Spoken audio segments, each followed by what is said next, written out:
Welcome to the Houston Hustle, the podcast that spotlights the movers, the makers, and the doers shaping the city we love. Each week, we sit down with Houston's top entrepreneurs to talk who they are, how they built it, the principles that drive them, and what success means beyond the highlight reel.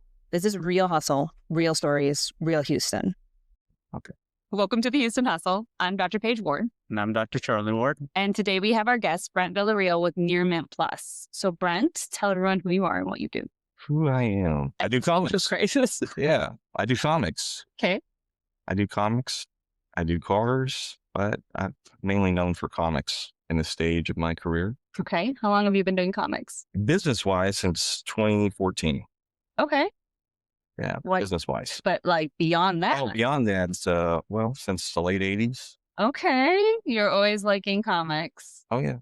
Brent's been a long-time collector ever since he was a kid. That's right. Yeah, action figures and comics. There's a passion of mine besides cars. That is how I've always known you, as comics. Yeah. So is this always the plan? No.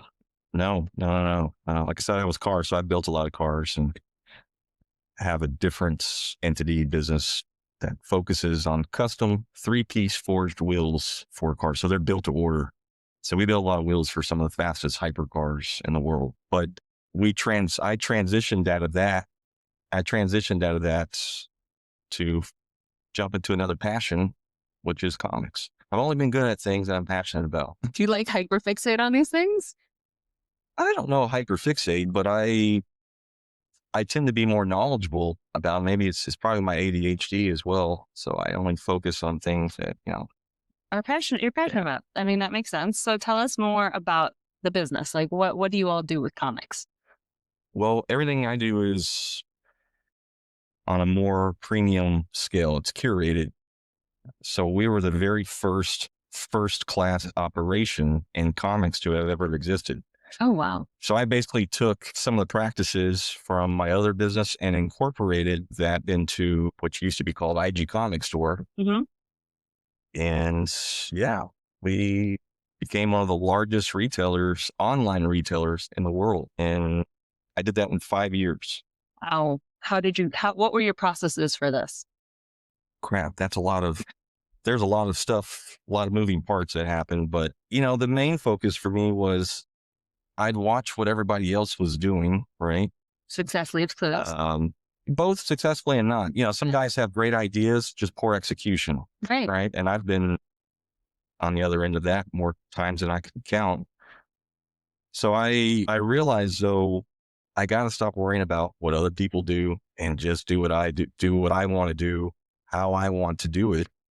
And that's what we did. So when we started doing exclusive covers, meaning I would work with the artists, with Marvel Comics, and that issue with the art from that artist would be exclusive just to us.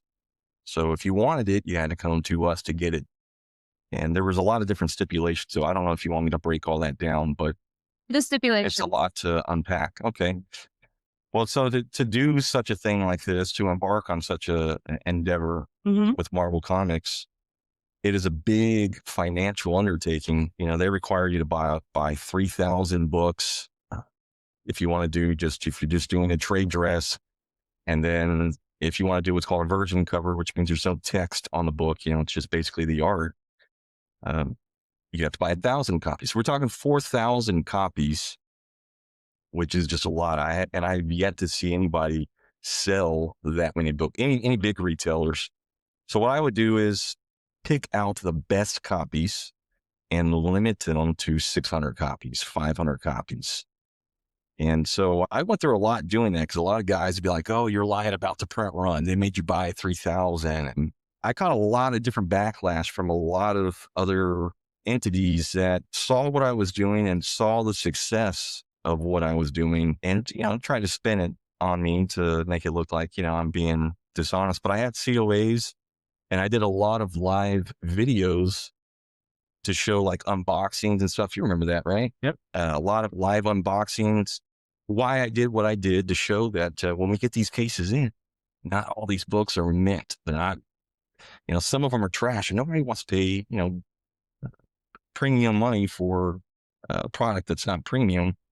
But that's what a lot of retailers do. You know, they'll charge $50 a book and it'll be creased up, and some guys don't care, but that's why I exist, for the guys that do care. Yeah, And I care.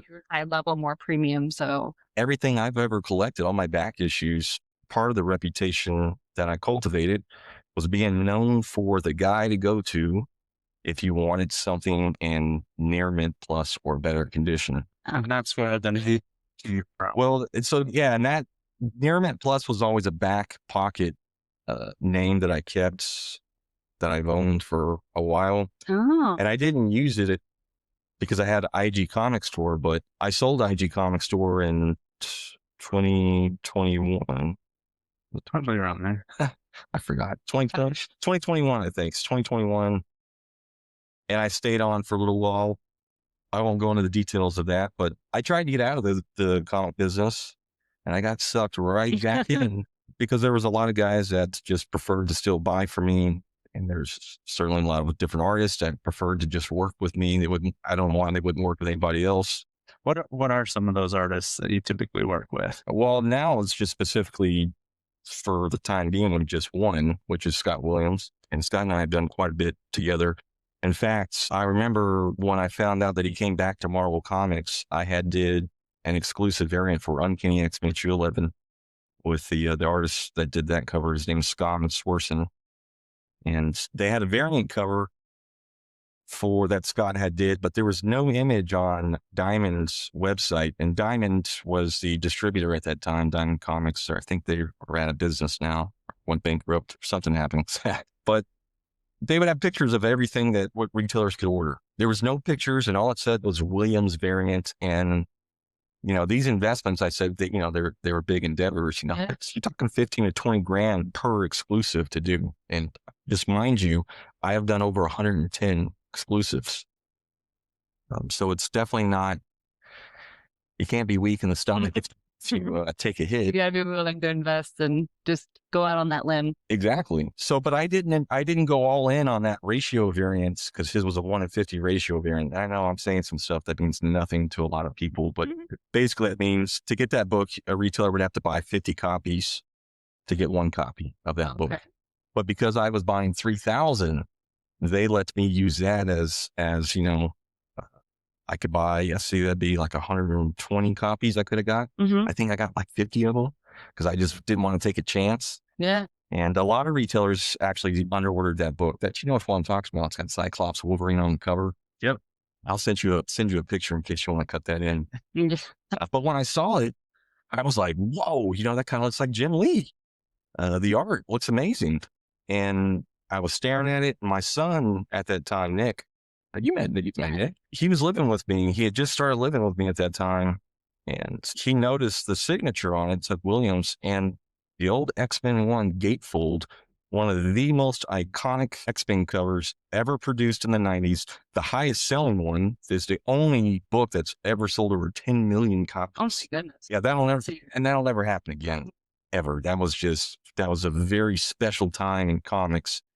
You know, you got Todd McFarlane and Jim Lee, but nobody really knew Scott Williams in terms of doing covers. You know, he's been an inker, and he's been Jim's inker. I say Jim's inker. He's done some other stuff, but primarily, you know, he's inks everything for Jim. Well, when Nick noticed the signatures were the same, I was like, holy crap, he's back, you know, because he's been with DC Comics. Oh, okay. Yeah, Jim Lee is the CEO of DC Comics. And a lot of guys have probably heard of that name, Jim Lee. And so I know I'm not seeing anything that somebody wouldn't recognize. This is a name people hear, because you even see his names in the movies, Jim Lee. I think the Stanley. Well, Are they related? no. Oh. No. I don't know. What are the odds that they would both have like Lee as Lee and then like a quick, easy first name? That's true. But there are several videos back in the 90s that Stan did with Jim. Oh, really? Oh, yeah. I mean, Jim was incredible, way ahead of his time. Just his line work, pencil work was tight. And Stan kind of mentored him a little bit. So he was enthralled with all the guys that were in Rob Liefeld and McFarlane, Eric Larson, all those guys, Will Spartasio. Scott, I remember seeing the book when I got everything in, we got the shipment in from Diamond. I remember seeing it and just being like, dang, I wish we would have ordered more. Because we sold every one of them, and it's a very sought after book now. And because the print run on that was extremely low, not a lot of retailers ordered it. And that's when I had the thought of, you know what? No one knows this dude is back at Marvel. I'm going to hit him up. And at that time, I had already been gaining steam on Instagram, and, you didn't have to pay for ads and worry about algorithms changing and stuff. I was already at like 20,000+ followers. And I did that organically, built that all organically. Wow. And when I reached out to Scott, he reached right back. He responded right away. And I remember asking him, years later, like, why did you respond? And he's like, you had a lot of followers, man. So you seemed like you were legit. So I was like, yeah, that's fair. And yeah, I get all kinds of DMs too, still. Necessarily respond to everybody. Depends on what the question is, of course. Sometimes you get some weird stuff. And I know he gets a lot of weird stuff because I've seen it. But I asked him what he wanted to do. Like, have you ever done a store exclusive? Would you ever want to? Yes. And who do you want to draw? Like, who would you want to draw? And Scott loves John Buscema, one of the legendary artists known for Silver Surfer, Thor. John Buscema is incredible. Him and his brother Sal Buscema. Scott owns a lot of original artwork, and John Buscema's stuff, it's in the hundreds of thousands of dollars for wow. pieces. Yeah, he owned, and Scott owns a lot of it. That and Neil Adams. But I asked him, what do you want to do? He said Silver Surfer, and that was our first cover, was that Silver Surfer Black issue 1, which, by the way, that book now, just a raw copy, even if you can find one, it's a $200 to $300 book. So that's why I also limited everything I did. I knew that years later, these books you wouldn't be able to find. And when stuff like that pops up on the market, people want it. They want it, and they're willing to pay top dollar for it as well. So yeah, who's laughing now? Not playing. So yeah, that was kind of just, in a nutshell. I don't know if I'm on the path of. No, it's good. I like hearing.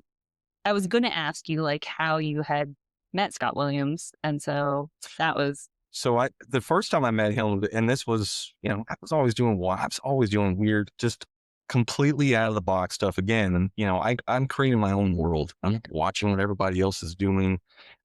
I've got my own ideas and thoughts, and I love to create. So I came up with a comics and beers event, and I did that in Miami at J. Wakefield Brewing. And that's when we did the 3-piece connecting set of Marvel Comics 1000, 1001, and Powers of X issue 2.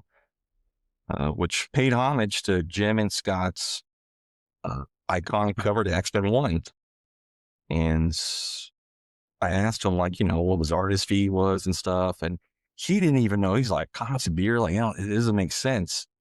But he's not tapped into that. Most guys who drink craft beer, and I'm a home brewer, and I, obviously drink a lot of craft beer. I'm not saying craft beer. I'm saying craft. No PBR. No. Yeah, man. It'd have to be a special day. I had been talking with that brewery for a while, and the owner's name of that brewery at the time, his name's Jonathan Wakefield, and very comic influence type brewers. Very cool. A lot of Star Wars stuff in there.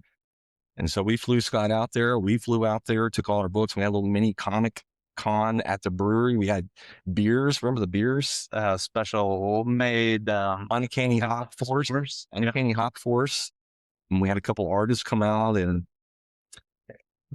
was it like the place was a lot smaller than we were led to believe. So when we got there, we were like, crap, where are we going to set all this stuff up? And anyways, my son was with me as well. So that was really huge. And we still had a blast. Like Scott still had a blast. Were there thousands of people? Heck no, man. Maybe a couple hundred. Did we sell out of everything? No, not even close. And would Scott have come out in the kindness of his heart? He would not have. He would not have. But I mean, it's business, right? Yeah, It's business. But it gave us an opportunity to get some FaceTime, to connect. And of course, he saw a lot of fans, and I got to see another entity that I've done a lot of work with. His name's Ralph, No More Mutants. Yep. And he lives in Miami. So that was really cool to see him and just finally get FaceTime, because, again, the way I operate is different. A lot of guys hide behind a keyboard, email. I'm the get on the phone guy. Yeah. That's the way my mentor taught me, especially when there's an issue. And, it's a good way to take a temperature check too, to see, it's easy, to misconstrue things. Oh, like written form. Absolutely. And so I like to get on the phone with people. And if I can get somebody, like if I can FaceTime, see somebody in the flesh and talk to them, even better, even better. And from that moment on, Scott and I did a few other covers. And then that's when I had sold the company and started pulling in other artists that had been wanting to work with us for a while. Felipe Masafera was one of them. He had been hitting me up for like 3 or 4 years, and his art is amazing. It's very much like Alex Ross. There's special stuff. So wait, why, if he's hitting you out for 3 or 4 years, why did it take you so long to do that?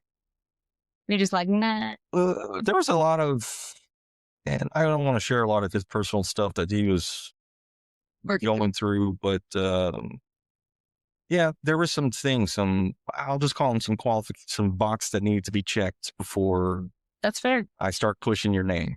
Absolutely. And, I think when you're an entrepreneur and you build up a lot of steam and you build a solid reputation and you vouch for somebody else that puts you on the line as well. Doesn't deliver. Yeah, definitely. Especially because, like you said, you were focusing more on the premium brand. So you want things to all be like high level, high experience, that kind of really nice touch. And so the people that you have under your company, you want to represent that. Exactly. Yeah, exactly. What's one of the hardest parts that you've experienced in business, or hardest moments, or something that was really tough to go through? That's a good question. Probably keeping up with production. Yeah. I'm a jack of all trades, so I do it all, from all social media, emails. I'm customer support, shipping department, quality control, buyer, creator. So empowering somebody, finding the right personality to empower to do that can be very, as you know, it can be tough. I feel like that holds you back sometimes when you have all those different roles to fulfill. It does, especially with, the physical things that are happening in my body with the degenerative arthritis, and now being diagnosed with lupus, and now knowing that, man, now I know why I'm in so much pain sometimes. So it's definitely challenging. Every day's different. Where do you want your company to go? Like, where do you see the future for it? That's, I've kind of struggled with that for a while, because I did not intend to keep going this long and far. I was ready to start my new adventure, and that just never took root. It never happened. So you're looking at getting into the brewing, right? Yeah. I wanted to do like a micro pub brewery, something with a really cozy atmosphere, like a nice, just a really nice, cozy tavern. And there used to be a place in Houston called Petrol Station. Mm-hmm. Yeah, the best burgers in Houston, by the way, the best. They have one called the Raincore. Specifically, that was really good. Some people that live in the Heights and stuff, they've heard of it. That owner of that place owns Brash Brewing, but I loved that little establishment that they have. And after COVID came, it killed their business, and of course, he killed his business, putting bad quality food out there. I remember telling my buddy Joel about the best burger in Houston. This was right before COVID was kind of out there, but it wasn't full blown. And I was telling him, but Nick and I were telling him about how amazing the food is there. We take them there. And by the way, these burgers were massive at the time. Like, I could hardly ever finish one. Everything changed. The elements changed. Like, he was cutting corners, and not even 2 months later, boom. All these posts about people realizing, like, yeah, the food doesn't taste the same. The beer quality wasn't the same type of beers they had on draft. Dude was definitely cutting corners, and, you can't do that. Especially when you have like a small niche little area, like you need to keep that quality that you built on there. Otherwise, yeah, people just go elsewhere. There's so many options and so You cannot be the Ferrari and then start offering, Kia parts. It doesn't work. Yeah. I mean, you spoil people, and their food was just, it's sad to see stuff like that happen, but compromise, right? Yeah. That's something I've never done, is compromise The quality. my quality of the work I put out, what I produce. Do I miss the mark? Sure. Absolutely. I think that's part of business owning and just learning. Like, you're going to have ups and downs. You're going to make mistakes, but it's just growing from that. I have a business model. I have a couple, but my main one, there's no such thing as a perfect company. It doesn't exist, because we're all imperfect people, but there is such a thing as an accountable company. Yeah. Accountability is how you build trust. Absolutely. And I've done that through tens of thousands of transactions over the years, being accountable, getting on the phone, and making sure that my patrons know that I care about them. Yeah. Because Patrons, I think. Yeah, I like augmented. I mean, it's augmented that word a little bit. It's fun. No, I like it. So you didn't like really get around. You're not quite sure where you wanted to go in the future then, because you weren't expecting to come back in, but now you're back in comics. Yeah, I never really went away, I guess. Yeah, I'm still here. Oh, this may be my last year. That's why I'm doing a lot of different shows this year. Going to be doing more exclusives this year that we have lined up, and I still don't know. I've already built the platform. I'd love for somebody to, at some point, to be able to hand the baton over, so to speak, because I've helped a lot of businesses out too, and I don't charge them anything.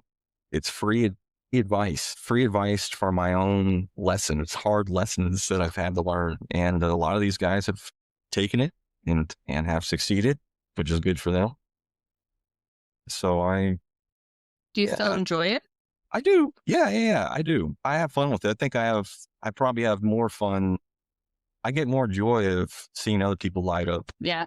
Versus myself. If I could have my way, though, I would probably go back to the automotive industry, but I don't think that's in the pipeline for me. I just, certain things happen and you kind of miss, everything's timing, right? Right.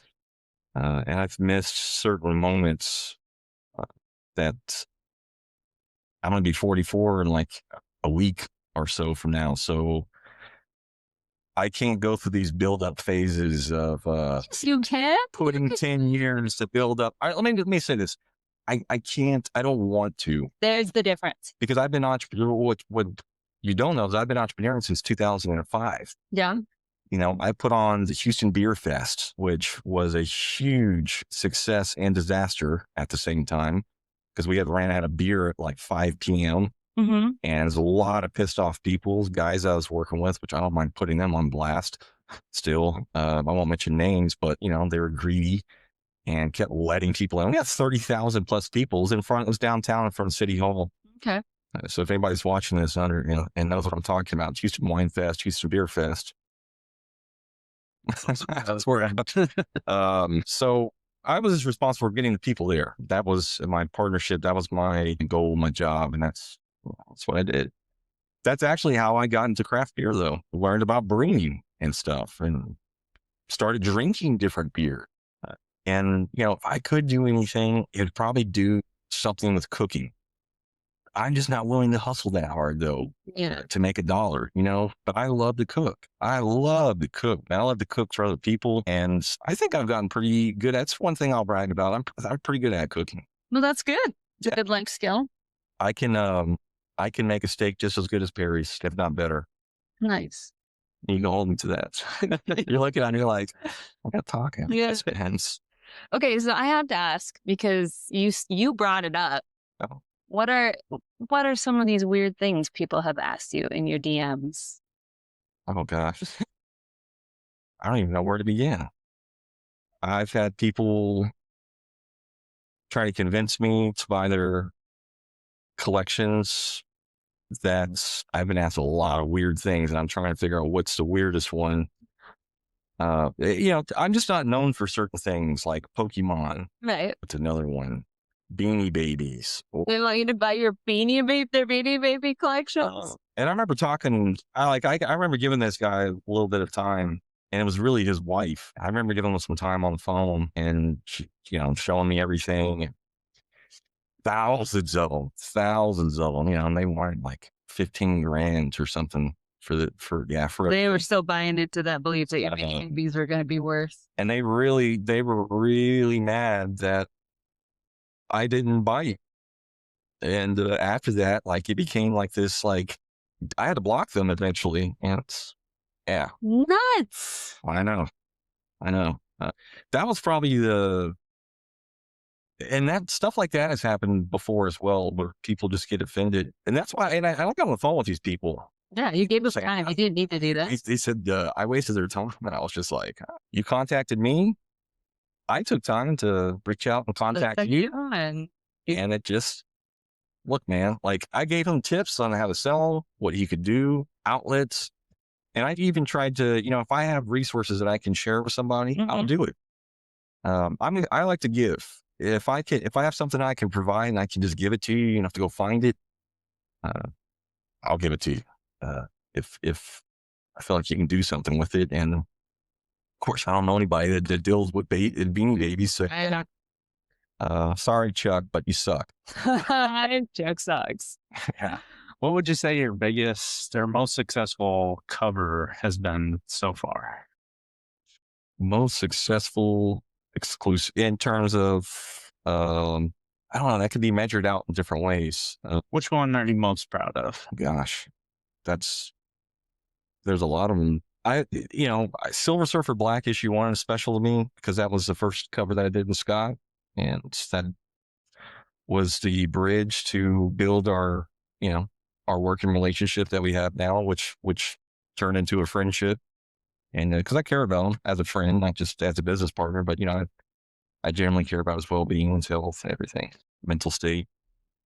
But yeah, I'd say that one, and the What If Peter Parker Became the Punisher, which was a homage cover painted by Joe Jusko, which paid homage to Mike Zeck's Punisher magazine, issue number 1. That's another $200 to $300 book that you can find somewhere on eBay. Well, maybe you can find it.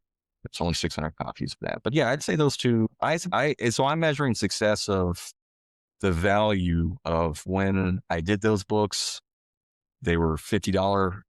I think $50 is what we charged for them at the time, and what they're worth now.